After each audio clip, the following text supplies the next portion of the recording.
អ៊ុយក្រែនបាននិយាយថាខ្លួនត្រៀមខ្លួនជាស្រេចដើម្បីទទួលយកបទឈប់បាញ់រយៈពេល30ថ្ងៃភ្លាមៗជាមួយរុស្ស៊ីដែលស្នើឡើងដោយសហរដ្ឋអាមេរិកបន្ទាប់ពីមួយថ្ងៃនៃការចរចាវាងសហរដ្ឋអាមេរិកនិងអ៊ុយក្រែននៅក្នុងប្រទេសអារ៉ាប៊ីសាអូឌីតរដ្ឋមន្ត្រីការបរទេសអាមេរិកលោក Marco Rubio បាននិយាយថាលោកនឹងបង្ហាញការផ្ដល់ជូនដល់ប្រទេសរុស្ស៊ីហើយថាវាដល់ពេលដែលនរណាម្នាក់ត្រូវដោះស្រាយបញ្ហា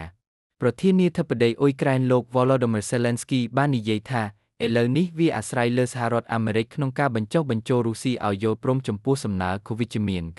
កិច្ចពិភាក្សាកាលពីថ្ងៃអង្គារនៅទីក្រុង Jeddah គឺជាជំនួបផ្លូវការលើកដំបូងរវាងប្រទេសទាំងពីរចាប់តាំងពីការប៉ះទង្គិចគ្នារវាង Zelensky និងប្រធានាធិបតីអាមេរិក Donald Trump នៅក្នុងការិយាល័យ Oval